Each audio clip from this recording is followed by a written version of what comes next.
DJ Ferris. The Chicago, nigga. It's the real one. Hit me. Only one is pulling shit the fuck up. Let's get a sports talk. The Lakers, we know they rely on LeBron James to create a lot of their offense, especially from beyond the arc. This season, Los Angeles has made 223 three-pointers that have come off a LeBron assist, and that's the second most in the NBA. So one thing we know for sure is he can drop dimes. He's leading the league in assists. Welcome back the entire fam. Jalen's still here. We got Uncle P and Jay Williams.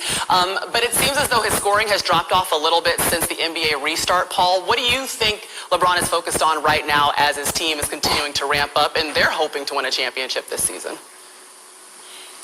Well, he's passive, and this is by design. This is what you got to understand. LeBron has the highest IQ in the game. So look, you're going to have expanded roles from guys like Alex Kuzma, Dion Waiters, J.R. Smith, with the absence of Rajon Rondo, Avery Bradley. He wants to see who he can trust out here going into the playoffs, and that's why you're seeing a LeBron James being so passive. He knows he has to be an aggressive once playoffs start. I mean, the Lakers are undefeated when he goes for 30 or more, so he's trying to see what he got in these last few games before the playoffs break, but I'm not worried about LeBron one bit. We know how fantastic... Because he's pacing himself.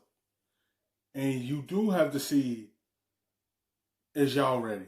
He's going to pass it and see that he have some scores around to be able to pass the basketball, create for them, get them open, to be able to break down the defense. And it can't just be AD and LeBron scoring. It had to be the rest of the guys filling in. That's what he's trying to see what he have around him. See that he have enough floor spacing. And see what guys he had that could put up a little bit of a numbers in the playoffs to be able to go along with what AD and LeBron's going to do. When it's come playoff time, LeBron's going to be more aggressive. LeBron and AD are. They're both all NBA. The only team that's going to have two members of the first team. If there is a concern, is who's their closing lineup. No Avery Bradley. I saw Kyle Lowry go for over 30. I don't believe that happened if he plays. Their closing lineup that's been most frequent this year has only played 15 minutes together. 15 minutes! We know Brown and AD are in that lineup. The other three, KCP, Caruso, and Dwight Howard. No Kuzma, no Green. So therefore, that's what they need to iron out over these next few games and in the early rounds of the playoffs. They'll be trying to iron that out here tonight against the Jazz. And Jay, Will, we've seen them on our air a couple of times, and they have really struggled, especially offensively, only averaging 100 points per game in the bubble. What are your biggest concerns, or where do you see the most room for improvement right now? Yeah, I actually think this is a great time to ask both Jay Rose and Paul this question, because it's one that I've been watching over the last couple of years, especially this year, and I've been really trying to think through deeply when it comes to Donovan Mitchell. Now, he's averaging 24 points. He's averaging the most points in a Utah Jazz player uniform than anybody else has since Karl Malone. But the real question that I find myself being conflicted about, is he a superstar? Like, I know he's a star. I know he's a really good player, but is he like a superstar that we believe can take Utah to winning a world championship? Because at the beginning of the year, a lot of people, I know they lost Bogey, and that's a huge loss to them from outside shooting perspective. And Jay Rose, I go to you first. Like, do you think Donovan Mitchell has the potential to be that guy to take Utah there, or will he just be a star? I think he has all-star potential, all-NBA performer if he's on a great team. But here's what I'll say about his future in Utah. When I look at the 2017 draft, the other max caliber players are Jason Tatum and Bam Adebayo. I see their futures with those teams. I don't necessarily see that with Donovan Mitchell in Utah.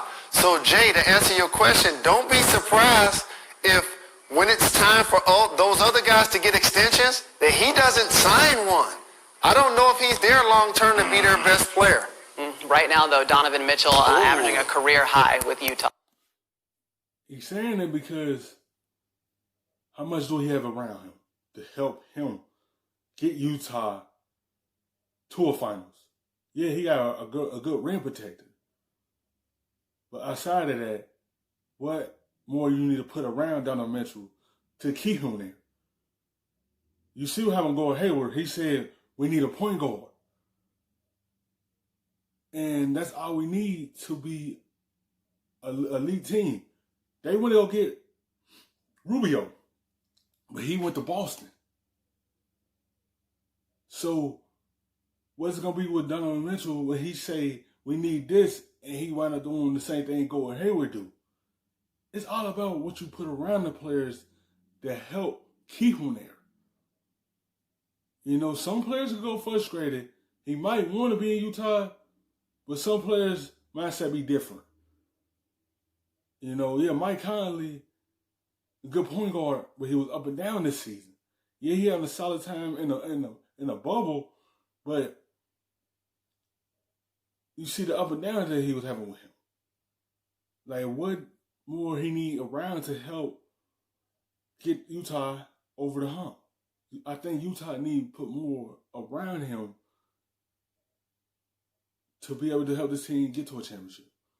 I feel like they need one more guy that's all-star caliber, was something to be able to help Utah get there. Because he had to go off for this team to pick up wins. Don't get me wrong, they have a good star five, a good solid little bench. They have enough. They have a little bit around him, but I don't feel like they have enough to get to a championship.